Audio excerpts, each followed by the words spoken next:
minus 80 seconds.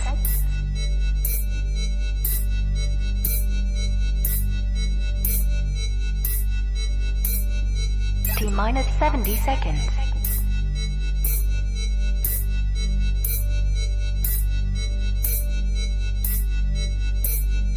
T minus 60 seconds.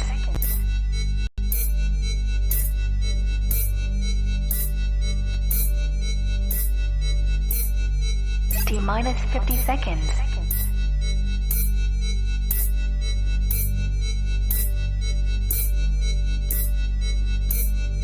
T minus 40 seconds.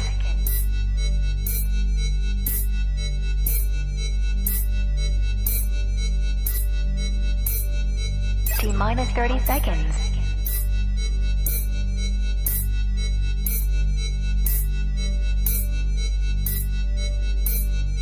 T minus 20 seconds. 15 seconds.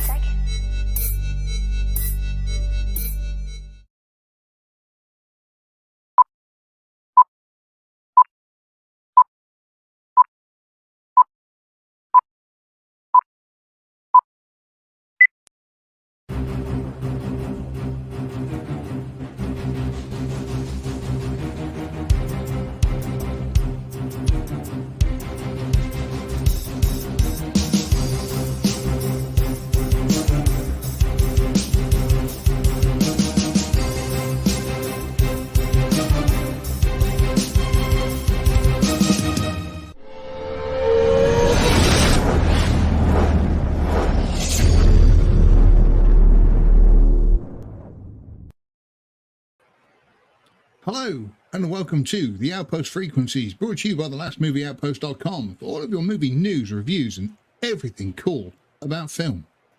It's another lonely week with just myself and Sean B. Hello Sean, how are you doing today, mate? Doing all right. A little too lonely, but doing all right. Yeah, exactly. So wrong, Ray. That's what I sing when I'm like that. Yeah, Yoda's having a wee break just at the moment. Sean is still on the run for the FBI, and Matt's at some music festival. And he would rather sit in a field listening to music than being cooped up in a hot, sweaty room talking to two other nerds about movies. You know where your loyalties lie. Okay, like I say, we are going to keep it fairly short and sweet tonight, but please join in the chat if you are online. Always nice to have everybody join in. And okay, let's crack on. So, the first subject this evening, Barbie in Japan. Now, Barbie in Japan is not too much of a problem. However, Barbie has been combined with Oppenheimer. Both products were launched in Japan, shall we say. Barbie and the atomic bomb, and apparently this has been causing a bit of a backlash, unfortunately, in Japan at the moment. Have you seen either of them yet? Have you seen either one of them? No, not yet. I was saying last week that I want to see Oppenheimer, but like Barbie's going to be one of those movies. Like, one of the things that I hate most in life is being in a situation where I can't leave and I have to watch a movie that I really do not want to watch or have seen and really hate. And I feel like that's what's going to happen with Barbie. I know what you mean. That I've never walked out of a cinema, and if I've paid to see my money, I'm going to damn well sit there and watch it, no matter how bad it is. And so, yeah, I'm the same as you. That I don't want to pay to see Barbie, because, like I say, I'm going to sit there and feel completely oppressed and how awful I am as a man, and want to sit there and castrate the things dangling between my legs, just for having them. But yeah, like I say, I wouldn't want to walk out either from it. So again, I'm going to wait till streaming and then probably watch it in sections with counselling in between. To be fair, the memes of Ken have been awesome, which we should have taken part in that and changed their name to Ken, Bubba Ken and Ken Bird. You see that usually Sean and Matt will do that, but no, I mean, yeah, we could have done. I could change yours to Barbie. No, have me as Barbie and you as Oppenheimer. No, wait, hang on. But yeah, apparently the advertising that's been going on, because the two movies are being advertised together, according to one report, the official American Twitter made a comment on one of the more offensive tweets about the explosion going off and everything else, and then the Japanese Twitter account for Barbie had to apologize for it, because obviously you've got to apologize for everything these days, because everything you say is offensive, obviously. But I did think it was just quite funny the way that they it's sometimes, I do find it entertaining sometimes with people who are in charge of these tweet accounts, like really hold a personal grudge and stuff like that. And I do think to myself, you shouldn't be getting involved with that kind of thing. You know, it's social media. People can read this. Yeah, exactly. Because you're not massively onto social media, are you? Not anymore. Last couple of years, I've like Facebook, I've never really gotten into it. I've had a couple accounts, but never did anything with it. Twitter, I used to be on it all the time, and then I realized that I needed to not. No, that's a very sane conclusion to come to, so well done. Yeah, no, I completely agree. I do spend a bit of my time on Twitter. The other day I bought a Lego Millennium Falcon. That green screen. It's not a green screen, that's real.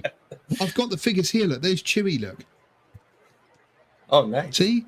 So that's not green screen. No, so anyway, it's not the full-size one. It was just a smaller one. But I thought I had some bits missing.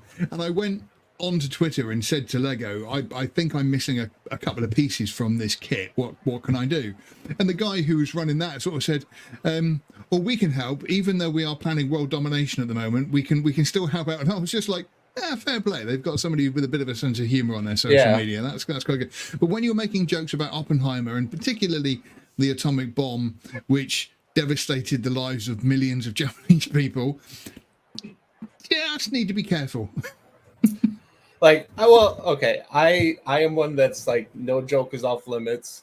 Like, one of the best things that I saw was someone was complaining that there was no Japanese people in Oppenheimer, and someone replied saying they're in the prequel. And that was awesome. I didn't laugh at that. I was thinking of something completely different. But yeah, that's very true. Who was talk about, you've got to be inclusive of everything these days. My goodness me. My favourite one of that is, just to bring this up, I know a couple of friends of mine who are experts on both World War I and World War II. One of the guys knows kind of literally every bullet that was fired and so forth. And people were saying there were no black people in Dunkirk in the movie. And he said, there were no people in Dunkirk. You know, that all the British people that were fighting, he said there was probably one African unit which may have been fighting that you may have seen. But again, and then people are like moaning about it, and it's like, yeah, because it's historically accurate. What we've actually tried to do is make it according to history. So I'm sorry if, because I'm just thinking out loud now, that so far changing history like that has gone perfectly well. Like, for example, Cleopatra, the Netflix series, because that was all fine. And to think that was like supposed to be a documentary, if I'm correct. Like, that wasn't just like, oh, we're gonna race swap this character in this fictional telling. Yeah, this was like everything else like everything else they do. Yeah, but like I say, but this one comes up as true facts, and unfortunately they change it. But yeah, so like I say, yeah, there's not many people in Japanese people in Oppenheimer, which is, yeah, I don't suppose they'd want to be. So if you could stand there with your wife and kids, and what we're going to do is blow your house up. This is where we're gonna melt all of you. Now, to be fair, like I assume that at least 90% of Oppenheimer takes place in the United States, where Japanese people at the time probably wouldn't be there. Oh, exactly. Again, it's sort of historically accurate, and with what's his name, Nolan, he's very meticulous about the details. So yeah, I don't suppose there would have been many Japanese people working on the bomb over there. Oh, where are we going to drop this first? I'm sorry, I'm late. Who's the lesbian with the beard? Yeah, I'm not sure which one of us is the lesbian. Yeah, both of us. Technically, I am a lesbian because I find women attractive. So yeah, exactly. I identify as one. Okie doke, moving on. It seems like Mission Impossible. If you notice any spelling mistakes, by the way, please tell me because I haven't double checked these. But it seems like Mission Impossible has not hit like a stunt in its growth, but apparently what's been happening is because Barbenheimer has been so popular, they have been pulling copies of Mission Impossible out of the cinemas to play this movie, and everybody keeps sort of saying, "Oh, you know, this is Barbie is the first billion box office." Yeah, of course it has, because they've advertised the absolute crap out of it, and now they're pulling other movies out of the cinema just to show it. So of course it's popular. Yeah. It always makes me laugh when. Oh, go on. How long is this last Mission Impossible movie? I know the last one was 2.5. As I say, the last one was like around 2.5 hours. So I mean that makes sense too. You know, like Oppenheimer being new, and plus the whole contract that Nolan has, where his movies stay in theaters for 100 days. Like that all makes sense. But like you have, I believe Barbie's hour and a half to 2 hours long or something like that. You can get more screenings out of it. Yeah. And being super popular as it is, that means more money for them. Yeah. I mean, it would. These people who keep sort of saying about how well it's done and everything else, I do think to myself, what would have happened if Barbenheimer had come out and then in 2 or 3 weeks' time, Mission Impossible would come out after it? You know, I think that would have made like a huge, huge difference. Obviously to the box office takings and everything else. And it always makes me laugh. You get the official account, like on Twitter, of Barbie saying, "We're the #1 movie in the world." Really? What? The movie that was released at the time when it should have been, and you've advertised it, that's the #1 movie in the world. Brilliant. Well done. I mean, it's not going to be in 10 months' time, is it? But it is at the moment. So well, yeah, I mean, it's Barbie. Like Barbie is iconic. Like just in general, you know, it's been around since what, like the 40s or 50s? I want to say 50s. You know, and so like, I mean, as horrible as it sounds of a movie, like I'm not at all surprised that it's raking in money. Hang on. Right. Mad Inc. Right. It does have. If I take it off, it says our names, but I don't know how to put them on at the same time. I don't think you can. I've never seen that before. See, it says Sean Byrne and Boba Phil. Not George Lucas. I haven't gone by that name for ages. I've been telling you that. Hang on. See if I can change it. Nope, let's not do that. That's just going to go horribly wrong. The stream ended early this week. So it's a shame because last year, obviously, Tom Cruise was being hailed as the savior of the cinema because of Top Gun. You know, again, which did unbelievably well, but it wasn't followed up by any sort of major movie, which was then going to come in and then start taking away the seats from it. So, well, that and like I've heard mixed things about the new Fallout. Like I've heard people that really like it. I've heard people that are middle of the road and people that don't really care for it. Where Top Gun, like everyone loved Top Gun. Yeah. I mean, I must admit, I wasn't that bothered about seeing Top Gun, and I did watch it on streaming. But when I watched it, I actually really did like it. It was stupid and it was over the top and everything else, but I had a thoroughly good time with it. Yeah. I think Mission Impossible is the same. I'm going to say, I mean, Maddox has just said on the comments there that he thought it was good. I don't know. Mission Impossible 7, it had its flaws, but again, I was thoroughly entertained from beginning to end. For a 2.5-hour movie, it didn't lull too much. It got stupid in places. Yeah, exactly. That's the thing. Sometimes 3-hour movies feel like. Apparently, that's what Oppenheimer's like. The hillbilly apparently. Sorry, just to interrupt, Heidi. The hillbilly is decided he didn't want to talk about musicals because that's like the main topic, which we're only going to mention for 10 minutes at the end. But apparently, he would rather be outside with his friends. Last week it was a thunderstorm. The week before that it was something else. He just basically, I know he's got a girlfriend now and he doesn't want to hang around with his mates anymore. We've got to pick up all the pieces when it all goes wrong and she winds up dead in a river somewhere. So super warm.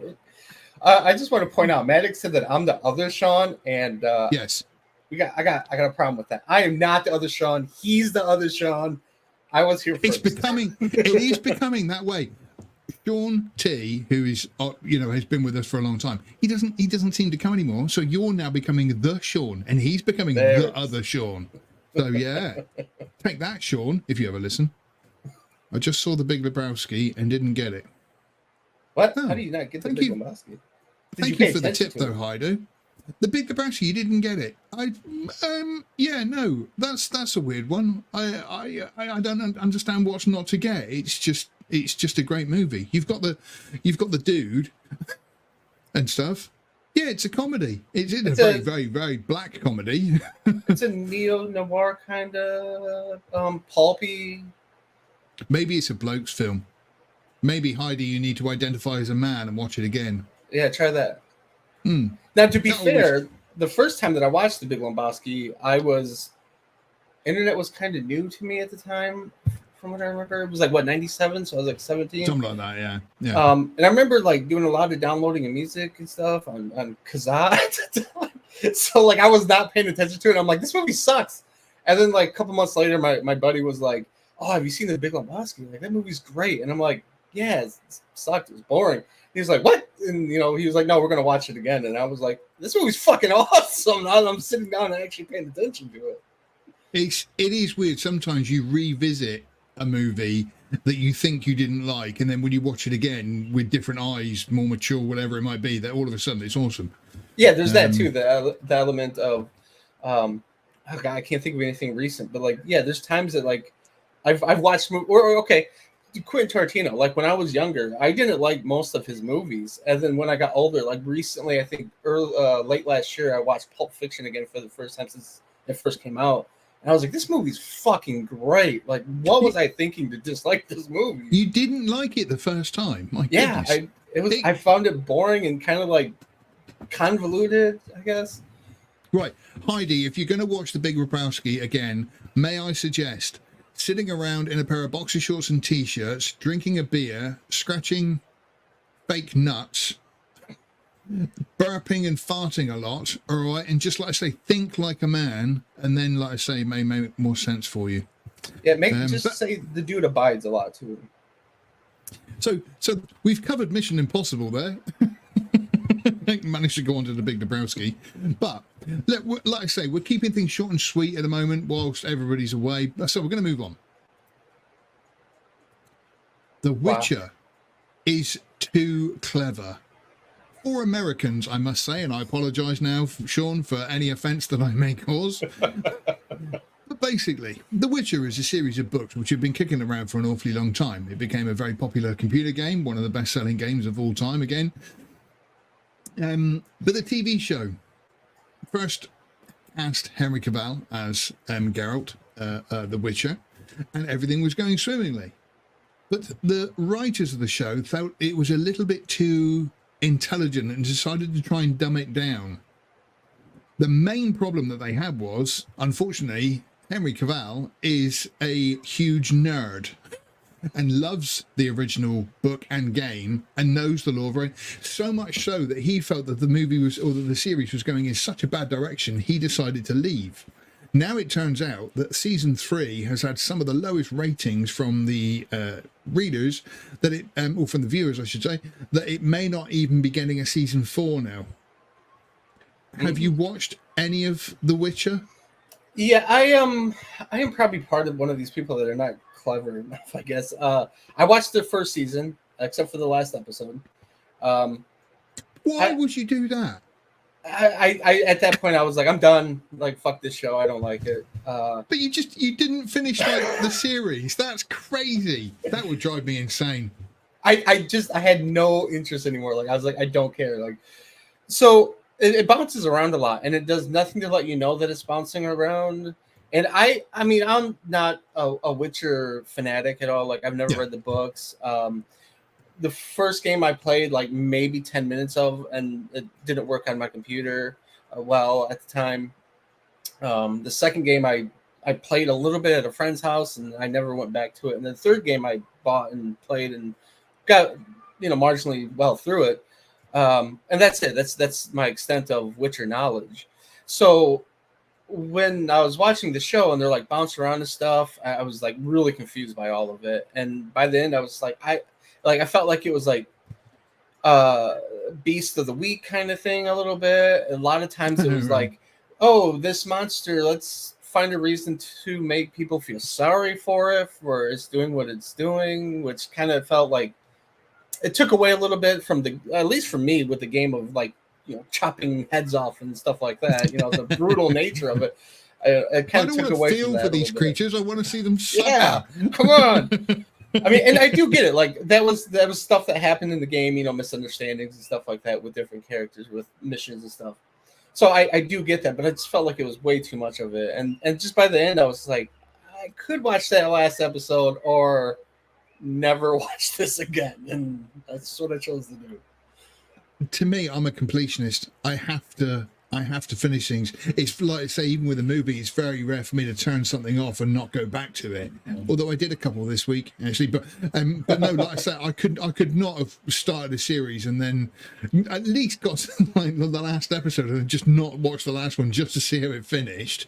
Well, to be fair, I mean, it wasn't planned that way. It was just like it was like 2 maybe 3 days later or something like that, where I was like, I'll just continue to not watch it, and then it got to the point where I was done with it. Like, yeah, fair enough.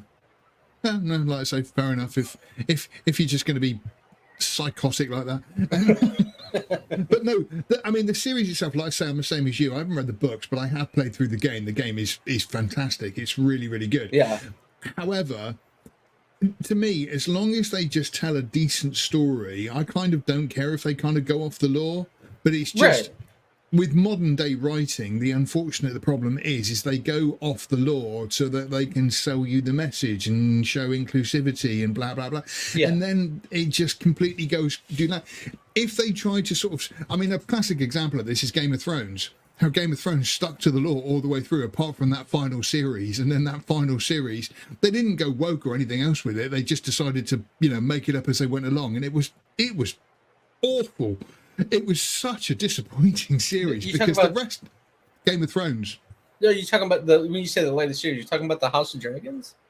No, well, no. I'm talking about, because Game of Thrones had 6 seasons? Was it? Oh, you're talking about the season. Okay, all right. The last season of Game of Thrones, gotcha. and just that turned just awful. And it's one of those things where nobody in the history of the world has gone, I fancy watching Game of Thrones again, because you know how it ends. Well, yeah, exactly. Like Game of Thrones was my favorite show. Like I was like, I love this show. It was so good. It was so good. And then that last season, it was just, I never want to return to this now. And again, they went off track and just didn't keep to the law, which is fine. But then they just had crap writing as well, and just it didn't work. And if you're going to go off track, you need to make sure it's good. And if it's not good, it ain't going to work, as we've just seen. Yeah, definitely. I was going to say with House of Dragons, I mean, that was another one where they changed, I don't know what clan of family that they changed, the sea people that they turned black, that weren't black in the books. But that show was still really good, I thought. Yeah, so, absolutely. I mean, like, that's an example of them kind of like doing, the whole inclusive thing, but like still turning out a good product because they didn't focus on any kind of bullshit of changing them. Well, until recently, when everything changed. I'll tell you what. Let's move on to something a bit more cheerful. No, you championed this in the film club last week, didn't you? Now, what made you pick before? What made you pick The Bachelor as the film of the week for last week? Well, I just wanted to watch it. You don't need an excuse to watch The Bachelor, but. It was like I was looking at some of my old movies and I was like, I haven't watched The Bachelor in a while now. Like, so I picked that one. It was one that I must admit, it came out in 84, wasn't it, or something like that? I think so, 84, 85, something like that. I remember seeing the box down the local video store, but in the UK it was like an 18. We had PG 15 and 18, and 18s you couldn't rent out 18s. Oh, and I remember always, you could if you went to certain places, but it was like a legal to type of thing. But like I said, there was always some dodgy bloke he used to turn up in a car. There's a comedian over here who used to say, he read a sign the other day saying Blu-ray's doing well in Japan, and he's thinking, Blu-ray? Didn't he used to sell dodgy videos at the back of his car and the back of our house? He's done well for himself. He's big in Japan. But no, so I mean, I remember like seeing the box but never watching it. So I watched it because you'd been championing it, and the video you made, if you subscribe to the channel and blah blah blah, I loved it. It was one of those films that's a proper 80s movie. It's offensive in every single way and respect, but hilariously funny at the same time. Yes, definitely. It's that's well, maybe because it was illegal there. Here, the 80s, like as a kid growing up in the 80s, there was no limit on what you could watch for the most part. You know, like I watched The Fly with Jeff Goldblum when I was a child. Like, you know, like everything was like on the table to be able to, you know, Scarred music. For life. Hooray! Yeah, everything, just like music, movies, TV, everything was just, you know, go ahead, consume it, you know. And yeah, it's just a movie that I've always loved. And as a kid, I watched it all the time. It was, when I say it was illegal, technically it was illegal to rent out 18 or for kids to watch. I think it was probably 18 was kind of like the NC-17 over there. So that if it was NC-17, you know, it was difficult to sort of get. Don't get me wrong. When I was a kid, I watched Predator and Commando and all that. You know, we had like a mate who had an older brother who used to rent that stuff. That we would then go round to his house and watch all this gratuitous sex and violence and drug abuse and everything else. So you know, I've been scarred as well. So here we just had parents. But I always just remembered that, like I say, with that, I just never got around to watching it. And I thought, oh, right, okay, let's turn it out. And like I say, I had a whale of a time with it. It was just one of those films that it was just, I love, the bit that really made me laugh is they had the old projector to show like the porno movie, which all the stuff was cut out. And I was thinking, wow, days were different before the days of the internet, weren't they? Because nowadays it would just be, here, look at that, you know, as opposed to sort of, watching it on 16mm, I think it was. I think it was a 16mm Bell and Howell projector, actually. But yeah, if you go to the Last Movie Outpost and you see our film club, it was recommended, and there is a video up, like I say, honest about it. I highly recommend The Bachelor, because like I say, it's one of those 80s movies that is Heidi, I think she's disappeared now, but Heidi, you said earlier about acting like a man. Bachelor is a total man's movie because it's offensive to women everywhere. Well, yeah, the tagline is something like the man's oh shit, what it's like. Hang on. Look it up. It's like the I can't think of it. Yeah, something like that. Every woman should know. Something about men that every woman should know, or something like that. Shockingly shameless, sinful, wicked, and the party hasn't even started. Oh, maybe it's on there somewhere with it. But yeah, like I say, I had a whale of a time. It's always great seeing Tom Hanks as well. I mean, that guy has done some wonderful roles, from stuff like this, obviously, to his more Oscar-worthy performances and stuff like that. But I mean, Tom Hanks is just great. I did like the fact he was a complete well, not an arsehole, but just like the father-in-law saw him as an arsehole. But he was just like, he was just having fun. Everything was fun. He was just enjoying life. Yeah, exactly. He's the kind of mate you would totally want to hang around with. Now, to be fair, like even from being a kid, like one of my favorite scenes in that movie, kind of ironic, is when he's talking about he loves jam sandwiches. He's like, you take 2 pieces of bread and jam them together. I still crack up to that. I love it. It's like just a perfect dad joke. Yeah. And it is. It's the fact that, like you say, he's obviously eating probably caviar or something around this table and everything else as well. You know, and it's like jam sandwich. Yeah, totally. It was. Like I say, I had a whale of a time with it. Highly recommended to watch The Bachelor. Definitely. Oh, by the way, it's a man's tradition that every woman should know about is the tagline. Oh, okay. Oh, right. Okay. Yes. Yeah, I can see that, actually. I'm just sort of going through bachelor parties in my head, and I'm thinking, pretty much. The only thing I don't think I've ever seen at a bachelor party, in my life at least, is a donkey. That would probably freak me out a little bit. Or I'd be the one bringing it, I don't know. Switching from movies and just going into entertainment news for a little while, I finally got around to getting Jedi Survivor. Star Wars Jedi Survivor. That is the sequel to Jedi Fallen Order. I haven't finished it yet. However, I have been having a whale of a time with this wonderful game. I do not understand. I made a meme about this. I do not understand how Lucasfilm write their TV shows and write their movies so badly when the story in Jedi Survivor at the moment is thoroughly engrossing. It's honestly beyond me, because the story so far, in the first I was going to say movie, then in the first game, Cal finds out he is force sensitive and he gets tracked down by these Inquisitors and he's basically a Jedi hiding. In this new one, they are looking for a place where the Jedi can call home and have no fear of the Empire. And again, the characters in there, I am so engrossed with them. They're fantastic. There is a character, this is really sad now, and I probably shouldn't admit to this, but I'm going to anyway. There's a character in there called Mirren, who is a Night Sister. She's fit. Wait, what? She's fit. She's really hot. I really like her. Oh, all right, yeah. And Cal the other day, this is so sad as well. Cal the other day kissed her in part of the story, and I was like, yay, they're going to get it together. It's also turned into a soap opera for you. But it is. But again, what gets me is I'm so invested in Cal as a character, unlike now the Mando, because Mandalorian is now switched to the Bo-Katan show, with what's her name, the Armorer taking over, and you know, Obi-Wan the series again, that just kind of lost me loads of respect for a character of Obi-Wan, and all these different things that Disney have been doing in the TV shows and the movies. I've never had any vested interest in any of the characters, where Cal and the group that he's on, in the ship that he's on and everything else, I love every one of them and I want them all to survive. And do you play games? Oh yeah, I played the first game. Yeah.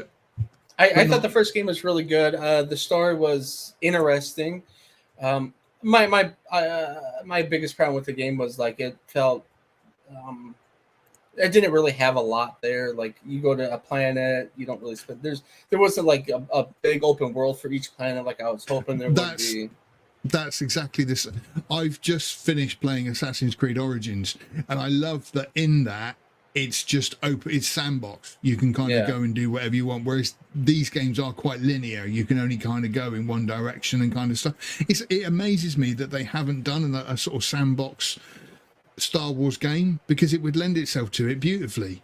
You know, you can have a... Well, as I said, there is the Star Wars The Old Republic, which is kind of open world. I mean, it's not at all open world like you would think. I mean, it's still pretty linear, but I mean, like, it feels big. There's a lot to explore in it. Yeah. And again, the Jedi Knights of the Old Republic, I came to that quite late. I didn't play it when it first came out. And funny enough, I actually played it on a tablet, on an Android tablet for the first time. And I remember playing through it. The story in that is so good. Yeah. Because of what happens at the end. And you're like, oh. Yeah. And again, I just don't understand how you know, well, I suppose it's just Kathleen Kennedy trying to ruin everything Lucas has made. But the so far, Jedi Fallen Order and Jedi Survivor have easily been the best Star Wars things that we've seen since, I'm going to say Revenge of the Sith. Well, I'm going to say Revenge of the Sith, at least. Which one? I'll give that its credit. Oh, episode 3? Yeah.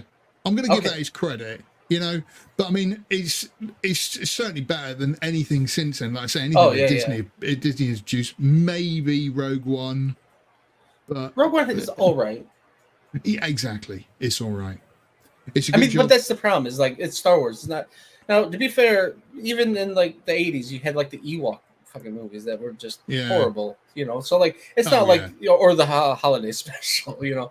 So it's not like Star Wars wasn't without its blemishes or anything like that. But like when you have a movie that's like Rogue One, that's a big budget movie and it's only okay.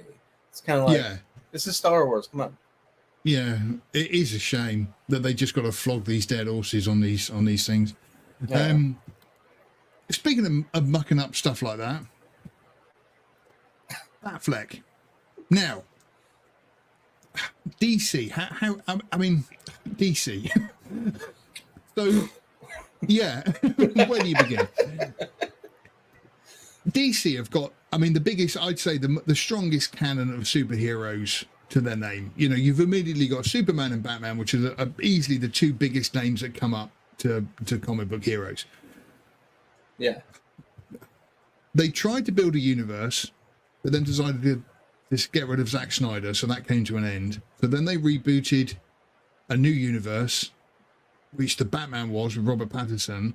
But it turns out that Ben Affleck was going to write, direct, and star in a Batman movie, but now that's been put an end to James Gunn. Even though they are.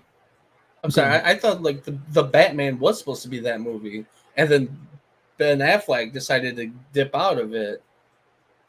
Is it? I must admit, I scanned through this, but I thought that, like I say, they had something planned with Ben Affleck coming back. Yes, they did. They definitely did. He was supposed to write.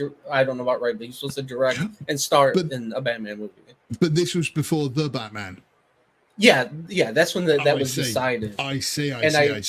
And like, this could be just me making assumptions, but I thought that was the idea, was the Batman was going to be his movie, because there's the whole Deathstroke with an actor that is apparently well known that I've seen, but I can't name one thing I've ever seen him in.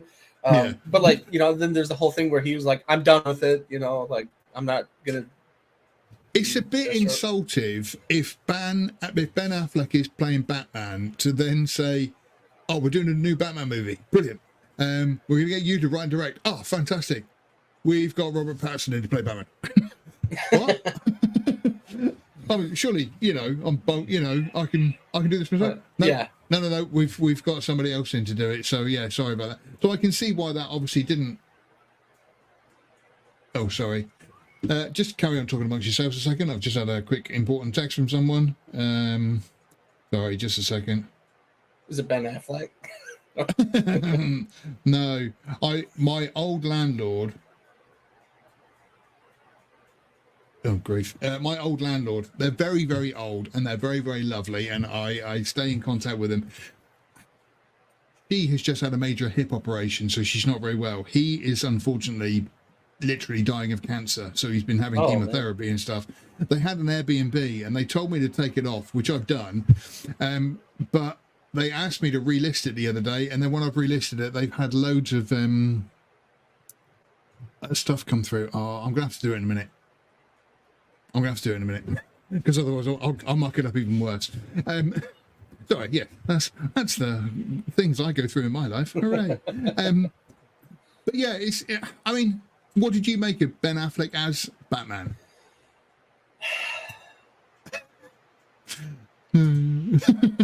He didn't bother me as much as I thought he was going to.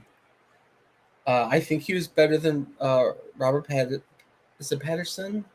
Yeah, Pattinson, I think it is. Pattinson, something. Yeah. Now, Robert Pattinson is a really good actor. The Batman was a really good movie. I thought it was way better than it sounded like it was going to be. But the emo, scrawny look of Robert Pattinson really did not work whatsoever. He looked like Peter Parker in Spider-Man 3, which was just, I don't know how that wasn't memed to death. So yeah, and Ben Affleck, he really built himself up. He got really buff for the role and everything like that. So I mean, like he did a decent job. Like I have mixed feelings about Snyder and the Snyderverse. I really like Man of Steel. I think Batman vs Superman is a horrible fucking movie, as I proved with having AI write a review for it, and the AI even hated it. To me, it was just the whole. I know that they tried to explain the Martha bit, but the Martha moment, I remember sat in the cinema, and I heard people like sort of going, "What?" As if to sort of say, "Sorry, did they just didn't do that, did they?" In a major Hollywood movie with Batman versus Superman, just sort of say mother's got the same name. It was terrible. Yeah, it was not good. But I used to do these little shorts, and I want to start doing them again for the channel if I can figure out how to make shorts, without using an actual phone, where the actor would do something or say something, and it's just really poorly done, and I'd come in and be like, you want to do another take on that? That's a perfect example of something that needs that. Because the whole thing was, the whole execution was bad. Yeah. It was, I found the Batman unbelievably dull. Really? Oh, did not get it at all. I did not get it at all. It was far too long. The whole last half hour, I didn't quite understand. The Penguin to me felt like a DVD extra that you would watch, on the DVD, and just it didn't get me at all. I know Eggy was trying to get me to watch it again because he thought it was great, but I couldn't get through it. It was dull. I mean, I'm a sucker for neo-noir movies, and it really came off as one of those. I really love the aspect of Batman doing the detective work. They made it clear that it was early in his career when they were like showing his journal and it said year 2 on it.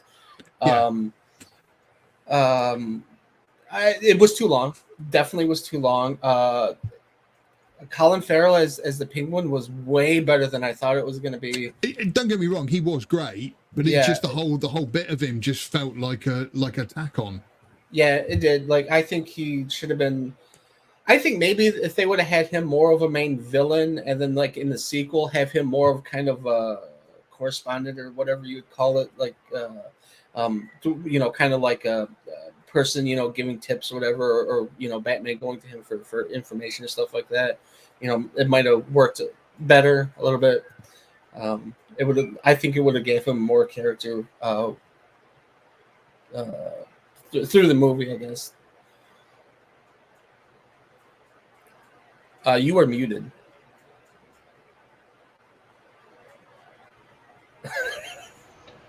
Bloody microphone. I think the cable's dodgy, and sometimes if I just like touch the cable, it goes, no, I don't want to work. I can hear you now, but you sound like you're going through the video camera or something.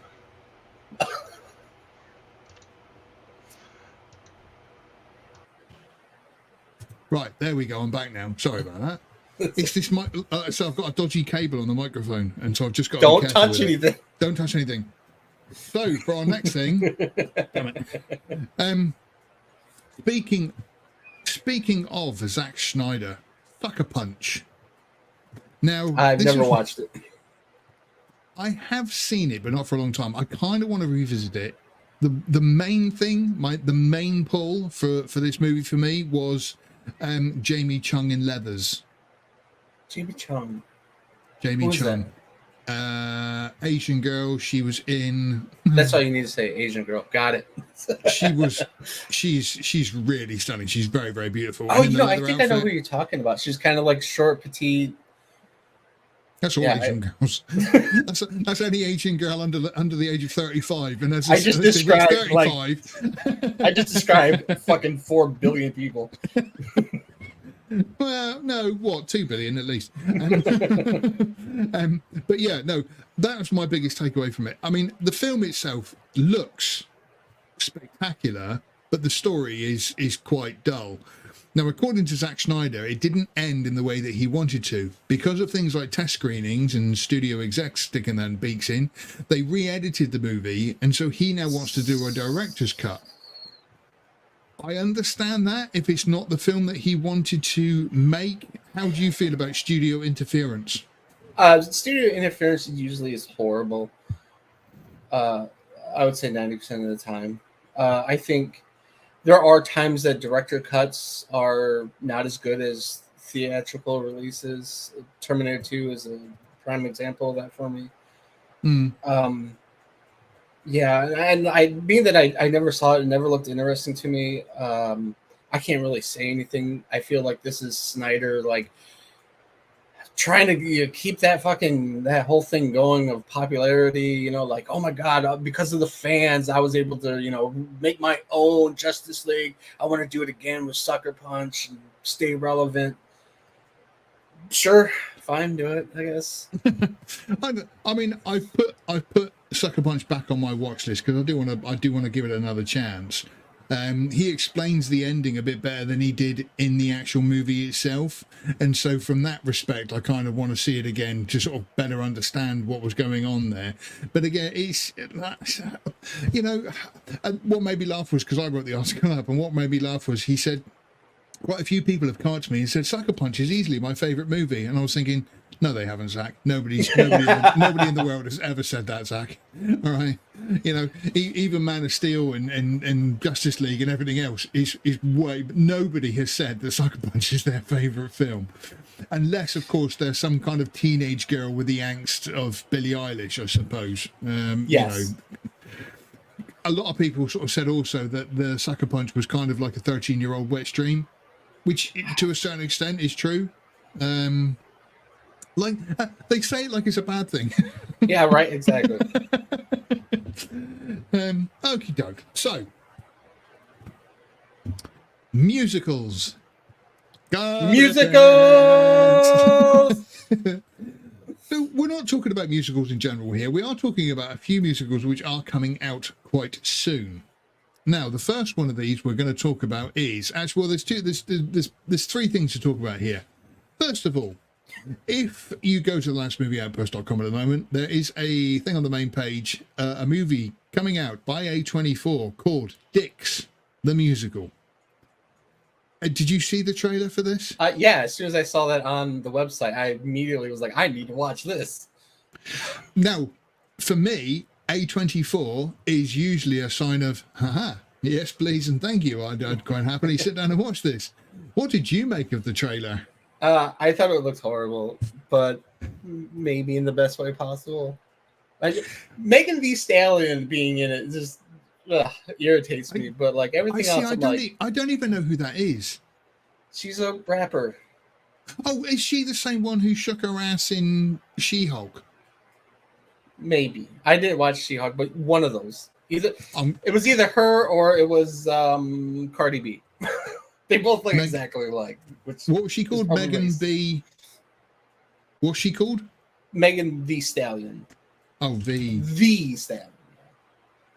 Oh, there she is, the Stallion. Oh, grief. What is wrong with these people? Megan the Stallion. No, she looks like the kind of person who I'd immediately hate if I ever clicked on her music. She-Hulk, Attorney at Law. Yes, she was. She was the same woman who created that iconic scene, which literally stabbed the MCU through the heart. God. And yes, she's in Dix the Musical. So sorry, I was just clearing up who that was. What were you saying about her? That her being in it is not a good thing? She's just an irritating person. I generally don't like when like rappers and stuff like that are in movies. Sometimes it works, sometimes most times it doesn't. So she was by far the worst part. I mean, the overall, a lot of it seemed like if I was to watch the movie, I would probably by the end be like, just this is annoying as fuck, and not as much like this is so stupid it's fun. But it does look. It does have its moments. I know what you mean. That, like I say, there are sort of. I'm still mildly intrigued, but I imagine I'm going to sit there and not laugh at anything, and just sort of specifically not laugh at things on purpose. You know, and just sort of, no, I refuse to find that funny. No, it's not. Yeah. What also annoys me is, and I'm going to be a bit of a prude on this one, but I don't mind swearing in movies. It's perfectly okay. But to me, just to make somebody swear doesn't make it funny. A lot of comedians seem to rely on that they kind of, they tell a joke and put swearing in it. And it's like, he swore. And it's like, yeah, but it's not funny, though, is it? There's no weight behind the comedy. And so with this, watching it, I just thought, no, they're just swearing for the sake of swearing, just for the sake of it. And again, it's like it's been written by a 9-year-old or something, which is probably worse than AI. Maybe. Like I get that way about old people and like comedy swearing. Like it's like, we get it. The old lady said fuck, like. Yeah. And when I watched this new one, I just thought it looks awful. It looks, like I say, usually I'm on board for A24. They've been hit and miss. Mostly they are hits though. I watched that Bodies. Oh, that was one I couldn't finish. I couldn't finish it. It was I wanted everybody in the place to die. They were all so annoying. It was just kind of, can the killer please hurry up and just murder them all? I couldn't make it to the end. And apparently the end had quite a good ending, but I was like, be blown if I could find it. I usually have a rule that oh god, what's his name? That's in it. The dipshit from SNL, Pete Davidson. Like anytime I see that he's going to be in the movie, I'm like, pass. Like now, I got caught off guard by Fast X with that shit because I didn't know he was in it. Granted, it was a small part, but still, as soon as I saw him, I'm like, God damn, you made the movie worse. How? And have you seen the women he's dated, like Kate Beckinsale and stuff? And he's just thinking, it must be like, yeah, you know, there's no other explanation. Again, I'm the same as you, that I see somebody like him in the cast, and my brain immediately goes, nah. And he was in that Bodies. Funny enough. Yeah. That's that's why I didn't watch it. I think he got murdered, which was nice. I think I heard that he did, and I want to say it was pretty fast too, or something like that. But yeah, that was like why I was like, I don't want to watch this. If you haven't seen the trailer yet, go and do a search for Dix the Musical, and just be prepared. Now don't do a search. Go to lastmovieoutpost.com. That's what I meant. There. Sorry, that's what I meant. Well done, Sean. you spotted my deliberate mistake. Yes, go to thelastmovieoutpost.com. Go to thelastmovieoutpost.com and put in Dix, and it will come up with a profile of all the contributors. The other thing that we're going to talk about with musicals is the new episode of Star Trek. What's it called? Is it Strange New Worlds? Yeah, Strange New Worlds. Yeah. Now, have you seen any of this at all yet? No, I've seen a couple of the clips. I've seen the clips. Is all I've seen. I mean, I've watched my Star Wars be killed. I've watched my Star Wars die a horrible death. This is way beyond that. Way beyond that. It seems to be, from what I can tell from the trailer, because I'm not going to watch the episode, but something, an explosion goes off, and it causes everyone to suddenly break into basically song and dance on the Enterprise. And just... I can't get my head around who thought this was a good idea. Yeah, usually I'm fine when episodes of shows want to do a musical episode. Like Psych has done it, Scrubs has done it. I'm sure there's other shows that have done it. And I mean, like, now those shows are like more silly and stuff like that. So it kind of maybe like works. A comedy program or something. Yeah, it works better with something like that. I don't think that you could do that with this type of show. I don't watch Strange New Worlds, so I don't know what it's like at all. Like, I don't know if it's usually more serious or not. It's very colorful when I've seen of it, so I would assume it's more lighthearted. But I can't imagine where in a Star Trek anything that works. Like, maybe if you went to a planet and for some reason everyone does that there, you know. No, to me, honestly, I can't get my head around it. There's no explanation for it. It's like you say, it's different if they did it in, I mean, even in something like Friends, or like I say, or something like Scrubs or something like that. They do it for fun because it's a comedy show and that kind of thing. When you've got, I mean, what is essentially quite a serious series like Star Trek. I mean, I know it's not like overly serious, but you know, you've got like space exploration, everything else. There's no need to put that kind of stuff in it. Nobody, I'm thinking of, my head's going a bit weird now. Nobody is thinking, let's do a musical of, you know, Neil Armstrong on the moon. But now that I've said that, somebody out there's going, oh, yeah. Yeah, someone's writing that down right now to put into an AI This is box. one small step for man, but a giant leap for man.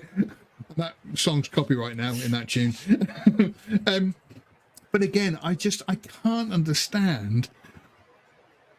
Oh, there you go. Somebody, Myanmar has just said, nobody has done a musical episode better than Buffy.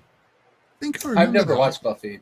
I never kept up with Buffy. It kind of wasn't really shown over here in the UK as such. I really like the movie, but the TV show just never appealed to me. Yeah, the same with me. I mean, again, I can see that in Buffy because obviously it's a fantasy movie anyway. You know, there are vampires and ghosts and demons and this kind of stuff. So yeah, you can kind of insert that in there. But Star Trek is based in a reality. of man's exploration of, but it is ultimately it's because I've always thought the fact that Star Wars is science fantasy, whereas Star Trek is science fiction. That it's based on a reality of humans exploring space, and so you can kind of believe in it. Whereas, like I say, Star Wars is obviously set in a galaxy far, far away. But Star Wars is a space opera. I would say that that is not what Star Trek is. Don't say opera, because somebody will turn that into a musical now. Oh shit! I think actually, if you look, there is somebody who did a stage production of Star Wars, and I think the Millennium Falcon was Grease Lightning. Oh no! Go Millennium Falcon! But I think it was done like as a stage musical thing for like a for a high school or something. It was obviously to get his degree or qualification in music or whatever. So I mean, I see that, but thank goodness nobody's brought it to the big screen.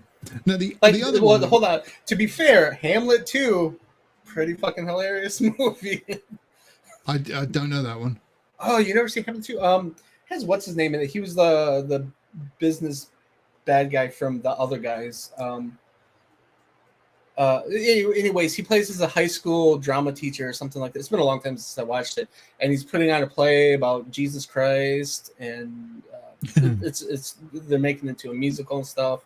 It's a funny movie. It's definitely check it out. All right.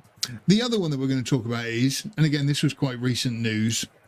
The 1977, I want to say, hang on a minute, I think it was 79. 79, sorry, yeah, the 1979 cult classic, The Warriors, is apparently being adapted to a stage musical.